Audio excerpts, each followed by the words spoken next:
자, 오늘은 멍에라는 그런 제목을 가지고 하나님 말씀을 듣도록 하겠습니다.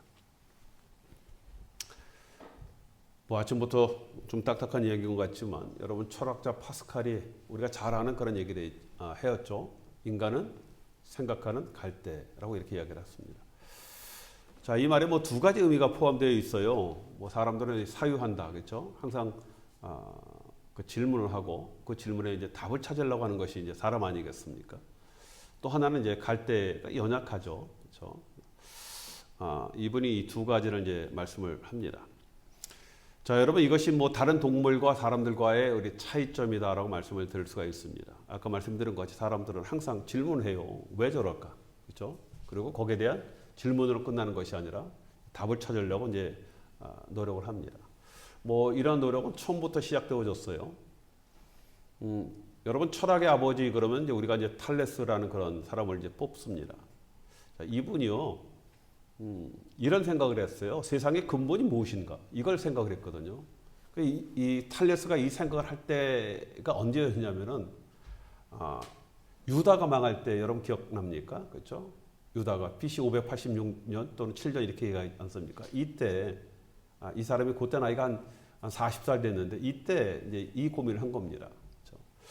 여러분 뭐 철학자들이라고 해서 뭐 전혀 동떨어져 있는 그런 사람이 아니라 뭐 성경의 연대하고 비교해 보면 우리가 이제 쉽게 우리가 더 이해하기가 쉽지 않겠습니까? 이 질문을 했어요. 세상의 근본이 무엇일까? 우리가 들으면 좀 우스운 질문이지만 그래서 이분은 이제 그나마 그래도 어떤 그 근본을 어떤 신화적으로 전설적으로 내려오는 그런 이야기보다는 우리가 이성이 있지 않느냐, 우리의 생각이 있지 않느냐, 우리의 논리와 경험을 한번 바탕을 해서 이 세상에 대해서 한번 이해를 좀 한번 해보자라고 이제 고민을 하면서 생각을 했어요. 이분이 답을 뭐라고 냈냐면 모든 세상의 근원은 물이다라고 얘기를 했습니다. 물. 그렇죠.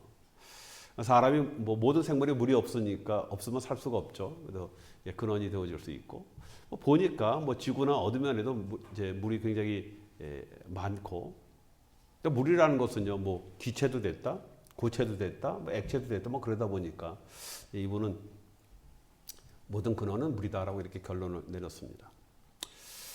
자, 여러분 이후로 이제 많은 사람들이 이제 많은 철학을 하지 않습니까? 그렇죠?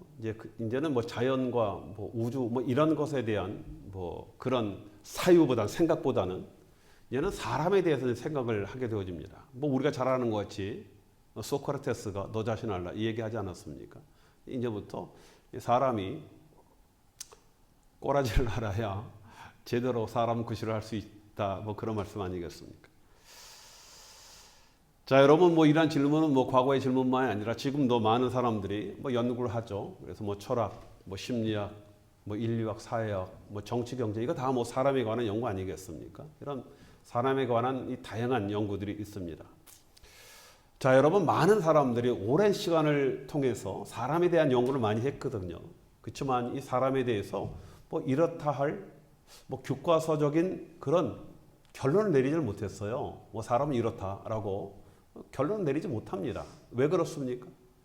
여러분 세상에 80억 인구가 있거든요. 뭐 2024년에 통계를 뒤져보니까 뭐 81억 정도 된다라고 이렇게 이야기해 놨습니다. 81억 명의 다양성이 있는 것 아니겠습니까? 뭐 똑같은 사람이 이 세상에 어디 있겠습니까? 하나님께서 그렇게 창조를 하시지 않았습니까? 그래서 요즘은 사람들이 그런 얘기를 해요.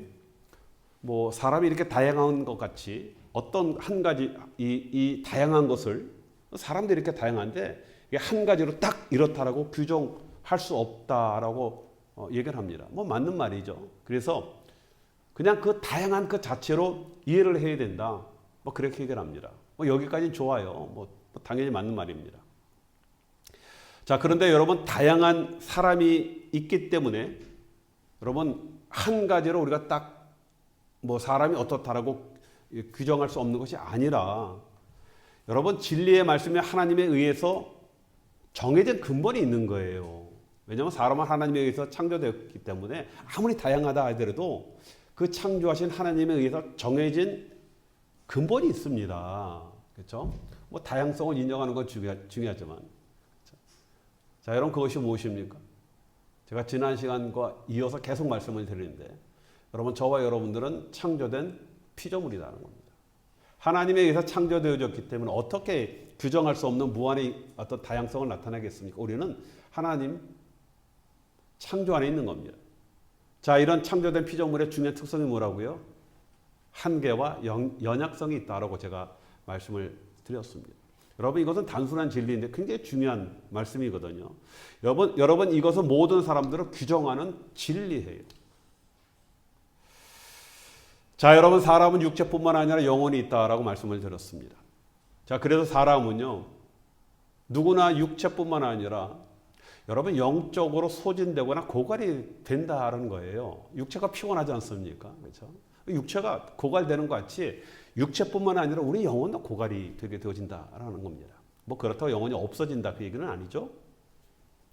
자, 그러다 보니까요, 이거 지치고 때로는 고갈되어지다 보니까 때로는 나 자신도 모르게 우리가 순간적으로 우리의 마음이 무너져 내리는 그런 경우가 있어요.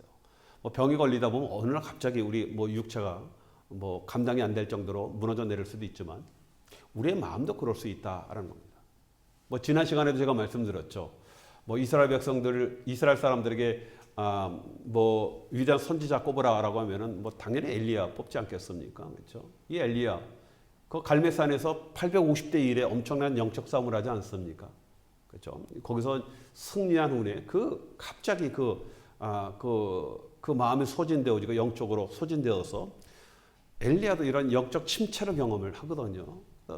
로뎀 나무 가서 하나님, 나 차라리 그냥 죽는 게 낫겠습니다. 전혀 우리가 상상하지 못하는 그런 모습들이 나오게 되어지는 것. 왜 그렇습니까? 그 또한 하나님의 피조물이다라고 말씀을 드릴 수가 있습니다. 자, 여러분, 우리가 우리 주변을 봐도요, 저분은 정말 건강하게, 정말 자신만만하게, 정말 행복하게 산다라고 생각했던 그런 사람, 그렇죠? 전혀 그렇게 생각하지 않았던 그런 사람들이 무너져 내리는 모습들 우리가 쉽게 보지 않습니까? 그렇죠? 뭐 그런 분들이 우리 주변에 참 많이 있어요. 우리가 뉴스를 보다 보면 정말 이 사람은 행복하고 인기도 많고 돈도 많고 뭐 힘도 있던 이런 사람이 갑자기 어느 날 그냥 무너져 내려버리는 그런 모습, 그런 소식을 듣고 정말 우리 마음이 안타까웠던 그런 일들이 많이 있지 않습니까? 그렇죠? 자, 여러분, 이 연한 철들은요 쉽게 구부러져요. 그렇죠? 이게 여러 번 막 움직여야 뭐 그래야 이제 겨우 끊어질까 그러는데 반면에 강한 철은 어떻습니까? 이게 잘 구부러지지 않거든요. 그런데 이게 웬만한 충격에도 절대 구부러지지 않는데 어느 한계가 되어지면 어떻게 됩니까? 순간적으로 부러지는 현상이 나타나게 되어진다 하는 겁니다. 자, 여러분, 바쁨과 긴장 속에서 사는 우리도요, 무조건 참고 버티려고만 하지 말고 여러분, 알맞은 안식과 쉼이 필요하다라고 말씀드렸지 않습니까? 그렇죠? 이것을 통해서 우리의 한계를 극복하는 그런 지혜가 굉장히 필요합니다. 우리는 연약한 자이기 때문에요. 뭐 이 세상에 정말 부러지지 않고 무너지지 않고 정말 끝까지 버틸 수 있는 사람은 아무도 없어요. 누구나 다 그런 한계와 연약성이 나타나거든. 그래서 우리에게 안식과 쉼이 필요하다라는 겁니다. 자, 여러분, 그런데 문제는요, 우리 육체는요, 그냥 말대로 그냥 잘 먹어 쉬면 돼요. 그렇죠? 휴식을 취하면 어느 정도 해결되어질 수 있는 그런 문제 아니겠습니까? 근데 문제는 우리의 마음의 병이에요. 마음의 병. 자, 우리 마음에 끊임없이 몰려오는 여러분 파도와 같이 우리 마음에 뭐가 옵니까? 불안과 걱정, 근심이 우리 마음속에 오지 않습니까? 뭐 세상에 불안과 걱정, 근심이 마음에 없는 사람은 없거든요. 그렇죠? 뭐 육체는 쉬면 이게 뭐 잔잔하게 되어지는데 육체는, 그런데 우리의 마음은 뭐 이상하게 쉬면 쉴수록 이게 없어지는 것이 아니라 더 불안하고 근심한 것 아니겠습니까? 여러분, 마음에 걱정, 근심이 있는데 여러분 쉰다고 그게 없어집니까? 더 쌓이잖아요. 그렇죠? 내가 이렇게 편하게 있어도 되나? 이렇게 쉬어도 되나? 뭐 이런 질문이 계속적으로 내 마음속에 올면서 우리는 더 어려움에 처하게 되어진다 하는 겁니다. 자, 여러분, 그러면 우리 마음의 안식을 어떻게 취할 수 있는 것인가? 자, 여러분, 불안의 원인이 되는 것을 제거하면 우리 마음속에 정말 걱정과 불안이 사라집니까? 여러분, 그렇지 않거든요. 왜 그렇습니까? 여러분, 우리 마음의 불안은요, 어떤 원인이 발생해서 생기는 경우가 있죠. 그래서 그 원인을 우리가 제거하면은 뭐 불안이 어느 정도 사라질 수가 있습니다. 그런데 문제는 전혀 원인이 없는데 이유가 없거든요. 그럼에도 불구하고 내 마음이 흔들리고 격동이 생기면서 전혀 알 수 없는 그 불안이 내 마음속에 엄습해 올 때가 있다라는 겁니다. 이 문제겠죠. 정말 잔잔하고 평온했다가 전혀 생각지 않게 갑자기 마음에 어떤 조그만 이유도 없는데, 근거도 없는데 어떤 생각이 떠오르고 그 생각 때문에 서서히 우리 마음에 파문이 있다는 겁니다. 걱정이 생기고 뭔가 특별하지 않은 이 근심이 되어지고 불안하게 되어지는 그런 경우. 자, 여러분 다 있지 않습니까? 여기는 목사도 있거든요. 여러분만 있는 것이 아니거든요. 자, 여러분 오늘 철학자 얘기가 자꾸만 나오는데, 독일의 철학자 하이데거가요, 생의 기본적인 기분은 불안이다라고 얘기했습니다. 모든 사람들이 다 갖고 있으니까 그냥 우리의 기본적인 기분이다, 우리의 정서다, 그 말을 하고 있지 않습니까? 그러면서 여러분 불안과 공포를 구분을 했어요. 이분은 여러분 공포는 대상이 있지만 불안은 대상이 없다라고 이렇게 얘기를 했습니다. 맞는 말이죠. 공포는 대상이 있어요. 불안은요 이유가 없는 거예요. 대상이 없습니다. 여러분 사람은 누구나 이유 없는 불안이 있다라는 그런 건 아니겠습니까? 자, 그러면 이런 불안은 자연적인 현상입니까? 그냥 우리가 지나쳐 버려도 되는 겁니까? 그렇죠? 자, 여러분 잠언 17장 22절에 보면 이렇게 말씀을 하고 있어요. 마음의 근심은 뼈를 마르게 한다. 이거 그냥 이게 방치하면요 우리 뼈가 마릅니다. 근데 여러분 걱정 근심 많은 분들이 이게 참 뭐 디스크라든가 이런 것들이 오게 되어 있거든요. 자, 예수님께서도요 마음에 근심하지 말라 이 말씀을 하셨거든요. 우리가 많이 걱정 근심을 하니까. 자, 우리도 하고 싶지 않죠. 뭐 걱정 근심 하고 싶은 사람이 이 세상에 어디 있습니까? 그런데 우리가 원치 않아도 근심과 불안이 생기는 이게 문제가 되지 않겠습니까? 여러분 우리 원치 않는데도 오는 이 걱정과 불안은요 중요한 두 가지 원인 때문에 그렇습니다. 여러분 첫째는요 계속적으로 반복해서 여러분들에게 말씀드린 거지만 우리가 유한한 한계를 가지고 창조되었기 때문에 그렇습니다. 그렇죠? 우리의 유한성 때문에, 우리의 죄 때문에. 그래서 사람들은요 늙음, 또 죽음, 뭐 실패 이와 같은 한계성이 있다는 것, 이런 것 때문에 걱정 근심을 하는 겁니다. 이것 때문에 불안이 오게 되어 있습니다. 이런 죽음에 대한 공포, 또 실패에 대한 공포, 어떤 내가 완전치 않은 것 때문에 어떤 오는 그런 불안감, 누구나 다 있는 것 아니겠습니까? 자, 이것 때문에 우리 안에 뭐 생각지 않은 걱정과 근심이 오게 되어지고, 또 하나는요 마귀가 우리 마음에 불안을 조성한다는 겁니다. 이게 큰 문제예요. 마귀가. 그렇죠? 자, 여러분 마귀는요 우리 마음 속에 쓸데없는 생각을 집어넣어요. 우리 생각에 쓸데없는 생각을 집어넣습니다. 자, 그런데 문제는 이 생각을 무시하고 잊으려 해도 이게 잘 되지 않는다는 것에 문제가 있는 거예요. 여러분 무시하려고 하면은요 그렇게 하면 할수록 더욱더 우리 생각에 집요적으로 이게 파고드는 그런 생각들 마귀들이 집어넣거든요. 그리고 이 생각이 이유가 없이 마음을 불안하게 하고 우리를 흔들어 놓는다는 겁니다. 이것을 무시하거나 잊는다고 잊어지는 것이 아니죠. 그렇죠? 왜 그렇습니까? 영적 문제이기 때문에. 이 문제를 우리가 왜 해결하지 못합니까? 이 영적 문제에 대해서 우리가 거기에 대한 지식이 없기 때문에 그렇습니다. 이걸 제대로 깨닫지 못하기 때문에 그렇습니다. 여러분 그렇다고 이 문제가 해결되지 않습니까? 그럴 리가 없죠. 우리 주님께서 말씀하셨잖아요. 근심하지 말라라고 말씀하셨거든요. 무슨 말씀입니까? 이런 문제들이 다 해결되어진다 그 얘기입니다. 해결할 수 있기 때문에 우리 주님께서 걱정하지 말고 근심하지 말라라고 말씀을 하신 것 아니겠습니까? 우리의 어떤 창조물이기 때문에 우리의 한계성과 연약함 때문에 오는 걱정 근심 걱정하지 마라. 마귀도 우리 마음속에 집어넣음으로 생기는 전혀 원치 않는 걱정과 근심 걱정하지 마라라고 말씀을 하시는 겁니다. 자, 우리 주님께서 이 말씀을 하셨기 때문에 우리에게 뭐가 필요합니까? 중요한 것은 믿음이다는 겁니다. 믿음. 자, 여러분 이 문제를 해결하기 위해서 가장 중요한 것은 믿음이에요. 믿음이 없으면은 이 두 가지 문제를 절대적으로 우리는 해결할 수 없다는 겁니다. 그래서 우리는 믿음을 통해서 저와 여러분들을 창조하신 그 창조주 하나님을 알아야 하고, 여러분 사단에 대해서 우리가 잘 알아야 한다는 겁니다. 그렇죠? 자, 여러분 사단은 하나님의 형상인 저와 여러분들을 항상 파괴하려고 하세요. 이건 사단이 이건 아주 전략적으로 노리는 것입니다.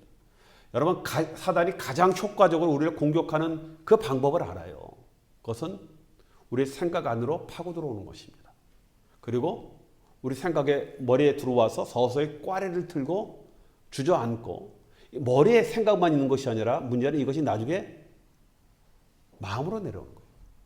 그러니까 걱정과 근심, 뭐 불안 때문에 우울증이 생기게 되고 어쩔 수 없는 막 이게 도저히 통제가 되지 않는 그런 상태까지 되게 되어지고 여러분 그렇게 되어지면 어떻게 됩니까? 마음에 문제가 생기면 마음병이 생기면 우리 육체도 당연히 파괴가 되기 때문에 그렇습니다.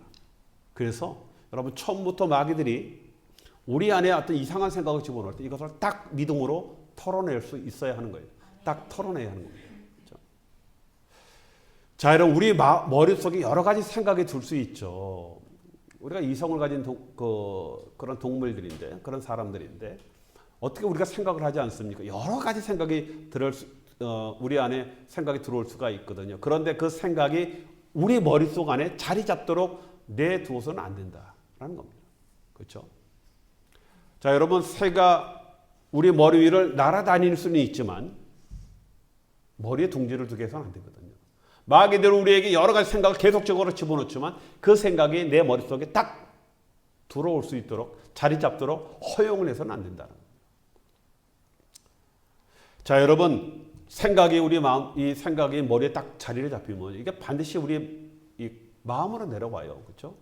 이유 없는 걱정 근심으로 불안을 만들어내기 때문에 그렇습니다. 자, 여러분 또 한 가지는 한계성을 극복하는 거예요. 자, 여러분 한계성을 극복하면 당연히 불안이 사라지는 겁니다. 죽음에 대한 공포, 실패에 대한 공포, 여러 가지 우리 유한 한계성 때문에 오는 그런 불안과 걱정, 근심이 사라지게 되어지는 것 아니겠습니까? 자, 그러면은 우리가 어떻게 이 한계성을 극복할 수 있느냐 이것 아니겠습니까?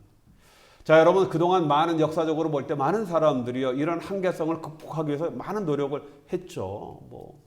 사람들이 지금도 이런 한계성을 극복하기 위해서 많은 노력을 과학적으로 하고 있습니다. 자, 그런데 이 문제를 해결하는 것, 그렇죠? 세상 것으로는 세상에 있는 모든 것들이 한계가 있는데 그 한계가 어떻게 한계를 넘을 수 있겠습니까? 도저히 이론적으로 되어지지 않는 그런 얘기죠. 자, 여러분 이 문제를 해결할 수 있는 것은 우리가 영생이라는 완전 속으로 들어가게 되어질 때 이 문제가 해결되어지는 거예요. 그렇죠? 우리 언젠가 죽는다라는 우리는 모든 것이 언젠가 끝이다라는 그런 생각이 아니라 우리에겐 영생이 있다라는 그 영생이라는 그 완전 속으로 내 믿음을 가지고 들어갈 때 이 문제가 해결되어진다는 겁니다. 자, 그래서 예수님께서 그래서 우리에게 오신 것 아니겠습니까? 그래서 우리에게 오시는 거예요. 한계가 있는 우리가 이 영혼으로 전혀 갈 수가 없기 때문에 영원한 우리 하나님께서 또 육신의 몸을 입고 이 땅에 오시게 되어지는 겁니다. 자, 그래서 우리 예수님께서 우리에게 완전한 쉼을 주시기 위해서 이 땅에 오셨다는 겁니다.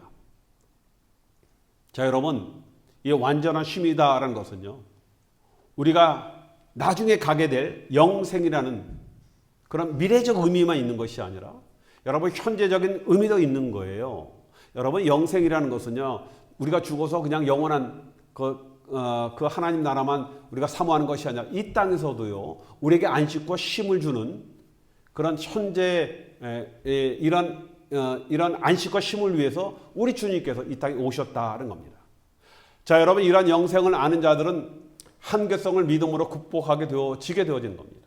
자, 우리에게 영생이 있다는 것을 알기 때문에 여러분 한계성에 대한, 다른 말로 쉽게 얘기하면 여러분 죽음에 대한 두려움이 여러분 가시게 되어지는 것 아니겠습니까? 그럼 보면요 많은 그 임종을 보는 그 의사라든가 그 밖에 이제 그런 쪽에서 근무하시는 분들이 한결같이 다 얘기하지 않습니까? 믿는 자와 믿지 않는 자, 구원받은 자와 구원받지 못한 자들의 죽음이 보면요 아주 극명하게 갈려진다라고 얘기하지 않습니까?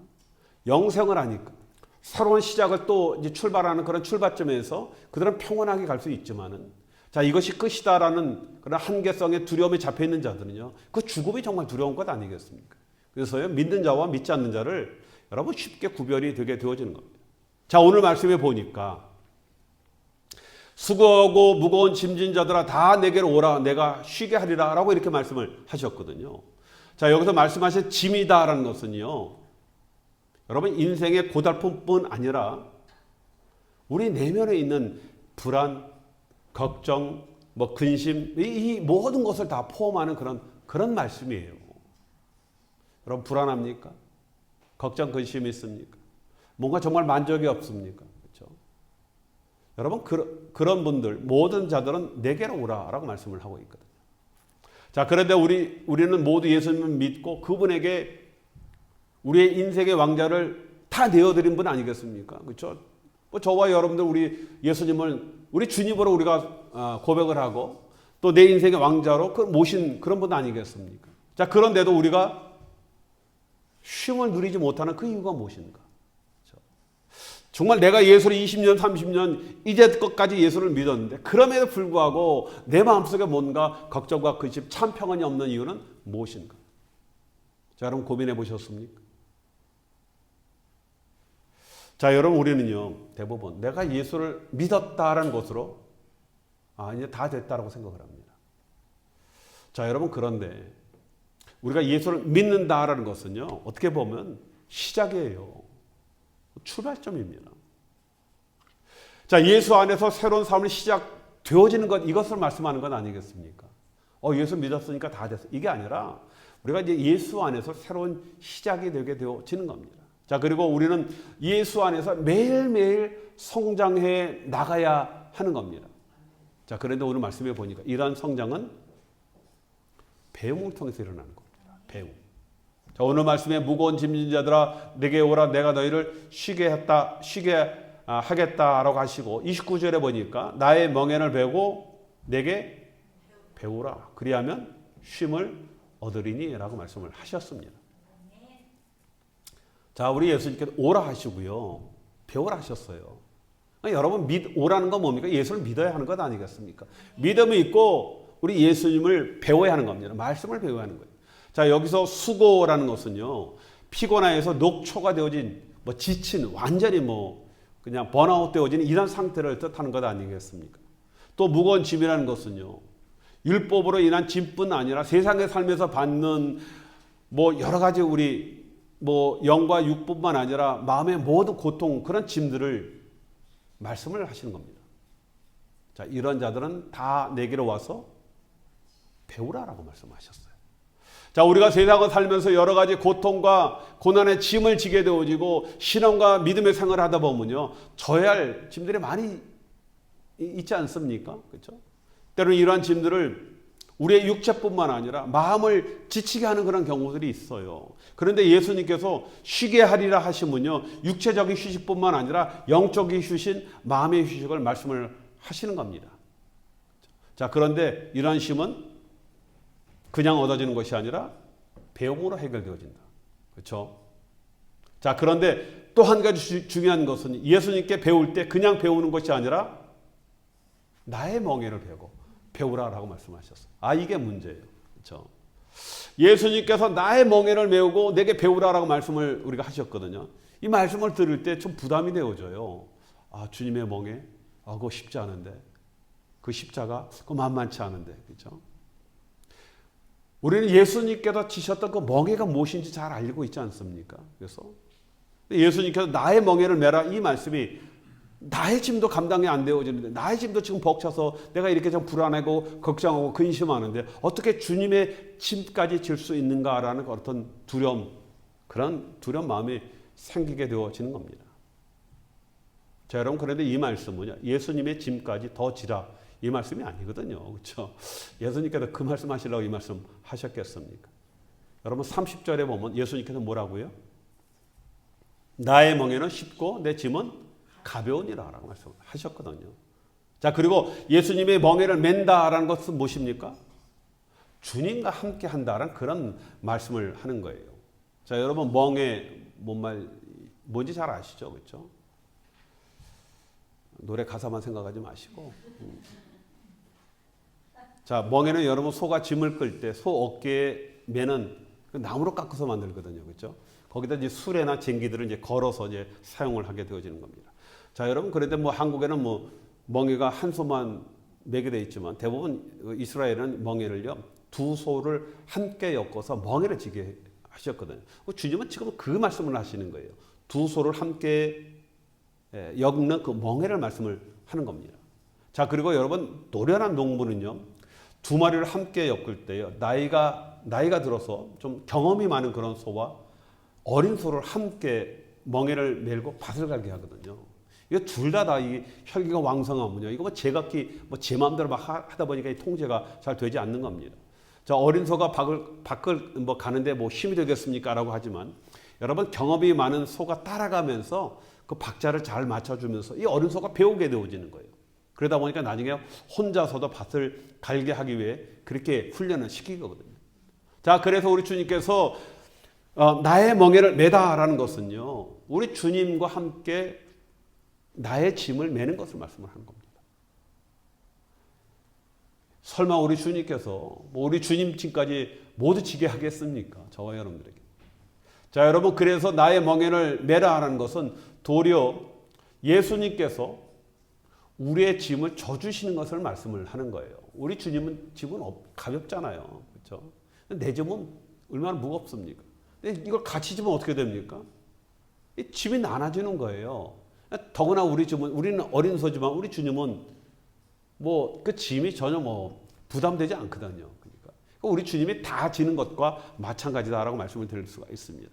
자, 그래서 우리가 예수님의 멍에를 매면요 더 힘들고 무거운 것이 아니라 도리어 가볍고 주님의 코치를 받으면서 넉넉히 감당을 할 수 있게 되어지는 겁니다. 그래서 나중에요 혼자서도 얼마든지 그 짐을 감당을 하게 되어지는 겁니다.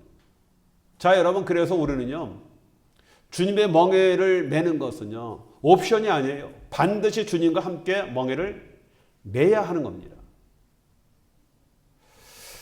자, 여러분 고린도후서 6장 14절에 보면요 믿지 않는 자들과 멍에를 같이 하지 말라 이 말씀을 하였죠. 그래서 많은 분들이 이 얘기를 이제 결혼과 연관을 해서 많이 이렇게 생각을 합니다. 우리의 짐도 참 무거운데 우리의 짐은 어떤 짐이에요? 다 죄의 짐이잖아요. 죄의 짐, 그렇죠? 이것도 지기도 어려운데 믿지 않는 사람들과 여러분 그런 결혼을 할 때 물론 이제 한 영혼을 구원할 수 있는 좋은 기회입니다. 제가 뭐 그렇다고 하면 안 됩니다. 이 말씀을 하는 것이 아니라 그러나 그만큼 고난과 어려움이 있다라는 것을 우리가 알아야 하는 건 아니겠습니까? 나도 죄의 짐이 있는데 이분은 더구나 믿지 않는 분들이거든요. 그 죄의 짐이 얼마나 크겠습니까? 그래도 그나마 우리 거는 주님 때문에 이게 분담이 돼갖고 좀 그나마 많이 좀 이게 그래도 질만한데 뭐 저분 거 같이 질러가면요 이게 상상이 안 되어지는 거예요. 그렇죠? 이것을 감당을 해야 한다는 겁니다. 자, 여러분 내가 내 짐도 감당하지 못하는데 우리 믿지 않는 분들의 짐까지 같이 감당을 해야 된다. 이게 과연 이게 감당이 되어질까? 그러다 보면요 이게 제가 뭐 결혼해서 전도해야죠라고 하는데 도리어 교회를 안 나가는 그런 일들이 더 많은 그런 아픔이 있습니다. 자, 여러분 반대로 우리가 절대적으로 져서는 안 되는 그런 멍에가 있죠. 뭐 아까 거는 우리 이제 옵션입니다. 이거는 절대적으로 져서는 안 되는 그런 멍에는 또 있어요. 자, 여러분 사도 바울은 갈라디아 5장 1절에 이렇게 말씀을 하셨습니다. 그리스도께서 우리로 자유케 하라고 자유를 주셨으니 그러므로 굳게 서서 다시는 종의 멍에를 맺지 말라라고 말씀을 하고 있습니다. 여러분 종의 멍에를 져서는 안 되는 겁니다. 그렇죠? 자, 원래 우리는 죄의 종이었죠. 그렇죠? 그래서 죄는 우리에게 종의 멍에를 여러분 매게 하거든요. 뭐 지금도 이 사단도 우리에게 이 종의 이 멍에를 계속 매게 하거든요. 그렇죠? 여러분 종의 멍에가 우리가 볼 때 별로 이거 좀 힘들 것 같다 그러면 당연히 안 하죠. 사단이 그렇게 매게 하겠습니까?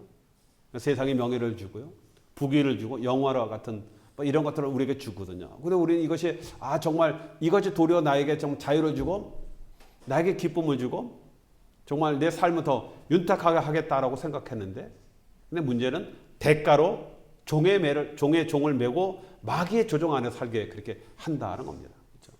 결국은요, 이 종의 멍에를 매는 자는 안식과 평안이 없고 나중엔 결국 힘들고 지쳐서 넘어지게 되어지는 그런 경우들이 얼마나 많이 있습니까? 우리 주변에 많이 있잖아요. 제가 굳이 설명 안 해도 모든 거 다 가졌다라고 생각은 하는데, 근데 그 인생을 감당하지 못하는 그런 분들이 우리 주변에 많이 있지 않습니까? 자, 여러분, 멍에는요, 둘을 하나로 묶는 겁니다. 우리가 어떤 멍에를 매느냐에 따라서, 그렇죠?